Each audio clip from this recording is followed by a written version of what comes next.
Bonjour amis, je veux vous parler de la voiture Volkswagen Tiguan.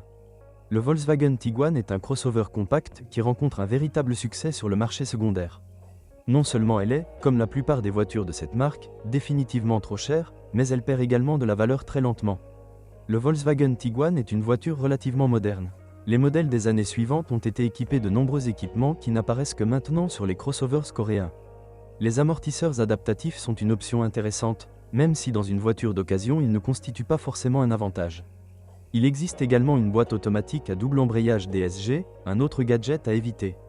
Cependant, il n'y a pas lieu d'avoir peur de l'embrayage Haldex d'ancienne génération, durable et fonctionnel, qui fonctionne aussi bien que la voiture sur laquelle il est installé, aussi bien en tout-terrain que sur route.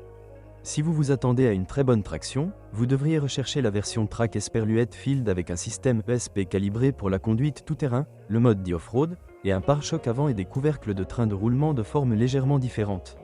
Moteur. Bien sûr, les moteurs 2.0 TDI sont les plus intéressants. Le Tiguan était propulsé exclusivement par des versions à injection Common Rail. Un an après la première, une version de 170 chevaux avec un couple de 350 Nm est apparue. Le moteur le plus faible, le 2.0 TDI CR, génère 110 chevaux et 280 Nm, tandis que le moteur de 140 chevaux, très populaire, est légèrement plus puissant. Offre. Il dispose déjà de 320 Nm de couple et constitue la source de puissance idéale pour cette voiture. Outre les moteurs diesel, il existe également des moteurs à essence, mais nous les déconseillons généralement. Il s'agit des moteurs 1.4 TSI et 2.0 TSI, les pires de leur catégorie. Le premier, avec des défauts de synchronisation, est la variante Twin Charger particulièrement problématique avec 150 et 160 chevaux. Les seconds moteurs 2.0 TSI, plus gros et plus puissants, générant de 170 à 211 chevaux, présentent l'inconvénient d'une consommation d'huile excessive, bien que ceux d'une puissance supérieure à 200 chevaux soient assez performants. Si nous devons recommander des moteurs à essence, alors uniquement la nouvelle génération, c'est-à-dire le 1.4 TSI sur courroie de distribution et le 2.0 TSI de 2012. Le marché secondaire a parfaitement vérifié quel moteur convient le mieux au Tiguan. Seulement 30% les offres sont des versions essence. Si nous devons le recommander, ce sera uniquement la variante 2.0 TDI, et c'est celle-là que nous examinerons. Taux de défaillance du Volkswagen Tiguan 2.0 TDI. Il est en fait difficile d'écrire quelque chose de mal sur ce moteur. L'unité d'injection à rampe commune a également ses inconvénients, mais pas celle installée dans le Tiguan. Nous parlons d'un entraînement de pompe à huile défectueux que vous retrouverez dans certaines voitures Audi. Cependant, le filtre DPF et la vanne EGR peuvent être une nuisance pour les utilisateurs. Il existe deux façons de procéder, remplacer ou retirer le composant endommagé. Il est physiquement possible d'éliminer le filtre DPF. Même si c'est illégal, cela arrive souvent. Heureusement, les problèmes de DPF n'affectent pas tous les Tiguan. Ce n'est que depuis 2009 qu'ils répondent à la norme Euro 5 et, auparavant, des moteurs plus faibles sans filtre étaient utilisés. Seule la version 170 chevaux en est dotée dès le départ. Soyez prudent avec la courroie de distribution. Il n'est pas défectueux, mais le fabricant a eu l'idée qu'il devait être remplacé tous les 200 000 km.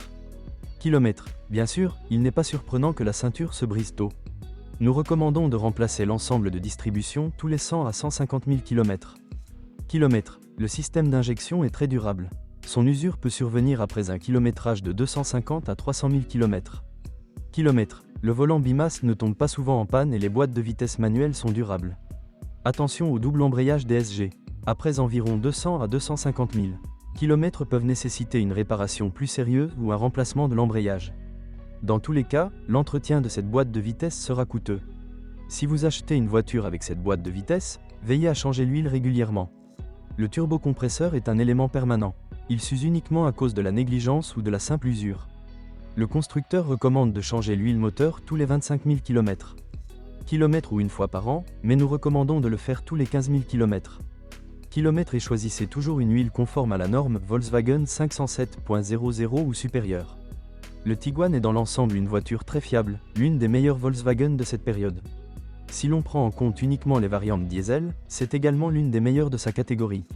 Il est même difficile de définir clairement les défauts typiques de cette voiture. La suspension est très durable et également assez bon marché à entretenir.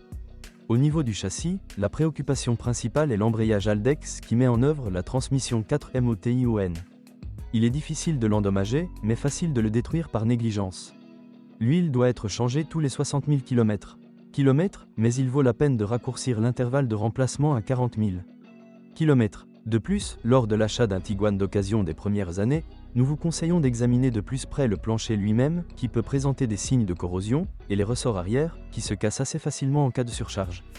L'équipement de la voiture fonctionne généralement bien, mais l'intérieur des modèles plus usés peut présenter des signes évidents d'usure.